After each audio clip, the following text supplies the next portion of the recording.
মাঠে নামবে গুরপ্রীতরা।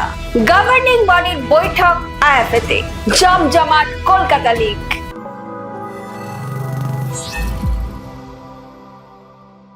দাবদাহ কমার কোনো লক্ষণ দেখা যাচ্ছে না। এই প্রচন্ড গরমে সবাই সুস্থ আছেন তো? আমি শাইনি, শুরু করবো আজকের পর্ব। ইউনিটি কাপ খেলতে ভারতীয় দল ইতিমধ্যেই পৌঁছেছে লন্ডনে। খালিদ জামিলের কোচিং এ ভারতীয় দল প্রথম ম্যাচে আগামীকাল ভারতীয় সময় মধ্যরাতে মুখোমুখি হবে জামাইকার। দলের সাফল্য নিয়ে আশাবাদী খালিদ। রাজ্য ফুটবল সংস্থা আইএফএ গভর্নিং বডির বৈঠক অনুষ্ঠিত হয়ে গেল আজ। বহু গুরুত্বপূর্ণ বিষয় আলোচিত হলো এই বৈঠকে। একাডেমি অ্যাক্রিডিটেশনের ব্যাপার ছিল, যেগুলো দৈনন্দিন কাজ, সেগুলো গভর্নিং বডিকে কনস্টিটিউশনের উপরে ব্রিফ করা হলো এবং এই যে আমাদের এজিএম, সেটার জন্য একটা এক্সটেনশন চেয়ে নেওয়া হলো, কারণ সেটা নিয়ে এখনো একটা ধোঁয়াশা রয়েছে কি হবে কনস্টিটিউশন। যেটা গভর্নিং বডি থেকে আমরা পারমিশন নিলাম হলো যে আইএফএর যে অ্যাকাউন্ট, সেটা তো ফাইনালি এজিএম এ গিয়ে পাস হোক। যেহেতু এবার এজিএমটা হচ্ছে না, সেই জন্য আমরা এসজিএম করে অ্যাকাউন্টসটা আপাতত পাস করে নেব এবং ফাইনাল কনস্টিটিউশনের রূপরেখা পেলে সেই অনুসারে আমরা ইলেকশন এবং এজিএম করব। যেটা আলোচনা হলো শুনলাম, সেটা হচ্ছে ইলেকশন মেতে তো হতে পারে স্বাভাবিকভাবে প্রসিডিওর মেনটেন করে ইলেকশন ঢুকলেও তো ডিসেম্বর। এটা ম্যাক্সিমাম টাইম নিয়ে রাখা হয়েছে। আজকে এআইএফ এর যেই কনস্টিটিউশনটা করে দেবে, সঙ্গে সঙ্গে আমরা সেটা অ্যাডাপ্ট করব এবং সেই অনুসারে আমরা সাথে সাথে ইলেকশনটা করে দেবো। আমাদের প্রথম থেকেই লক্ষ্য যে যত তাড়াতাড়ি পারা ইলেকশনটা করা। আমরা আশা করেছিলাম যে 23শে মে হয়তো কনস্টিটিউশন ফাইনাল হয়ে যাবে এবং সেই অনুসারে আমরা এগোতে পারবো, কিন্তু এখন অব্দি এর কনস্টিটিউশনটা ফাইনাল হয়নি। সেটা হয়ে গেলেই আমরা আমাদের মতন করে কনস্টিটিউশনটা করে ইলেকশনের দিকে এগোতে পারবো। যেটা এই জিবির মাঝখানে যেটা দেখা একটা অপ্রীতিকর মানে কনফ্লিক্টটা কোন জায়গা থেকে? দেখুন, অভিযোগ প্রত্যেকটা পরিবারের মধ্যে বিরোধ হয়, মত পার্থক্য হয়।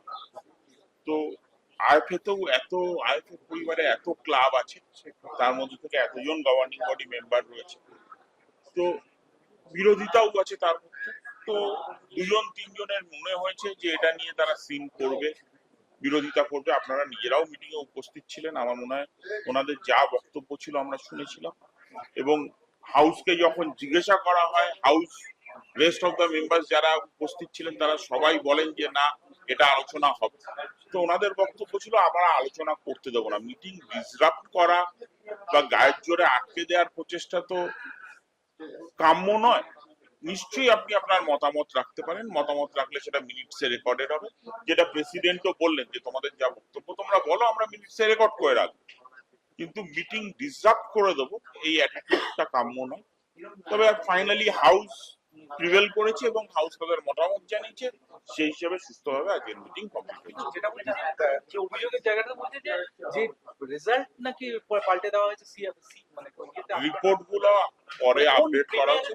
কোন ডিভিশনের এটা বলছে? প্রিমিয়ার ডিভিশনে। শুধু প্রিমিয়ার গতবারে কি বলছে ওটা? ডেটাটা যখন ওরা ঠিক করতে গেছিল, পুরো ডেটাটা সামহাউ ডিলিট হয়ে, মানে এটা এখান থেকে না, এআইএফএফ এর এটা থেকে, সিএমএস সিস্টেম থেকে। তার ফলে ওরা আবার ওই রেকর্ড গুলো দেখে দেখে আমাদের কাছে এন্টায়ার ডেটাটা রাখা আছে হার্ড কপি, মানে যেটা সিএমএস এ আমরা আপলোড করেছিলাম সেটার প্রিন্ট আউট নিয়ে আমরা রেখে দিয়েছিলাম।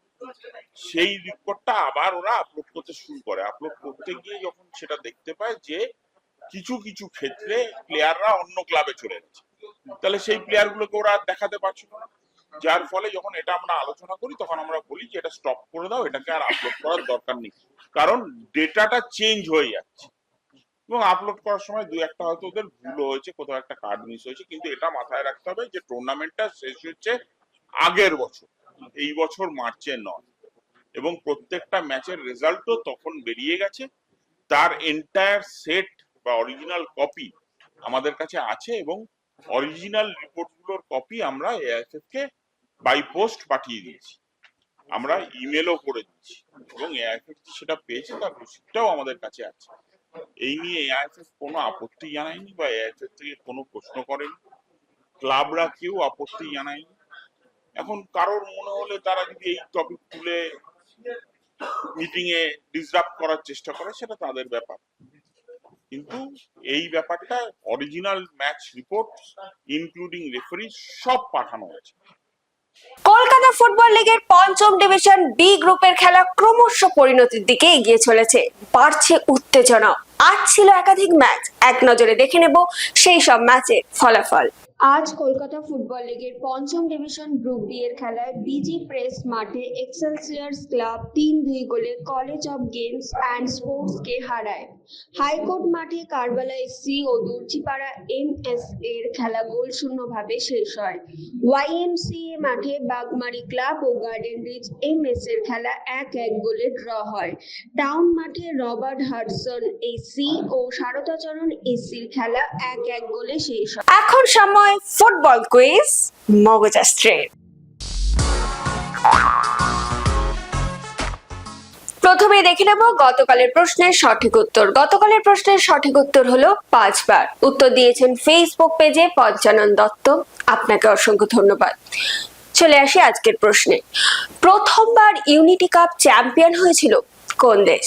উত্তরটা জানা থাকলে কিন্তু দেরি করবেন না, ঝটপট লিখে ফেলবেন। আজকের ভিডিওটি যদি আপনাদের ভালো লেগে থাকে তাহলে কিন্তু অনেক অনেক শেয়ার করে দেবেন এবং আমাদের ফেসবুক পেজটিকে ফলো করে দেবেন।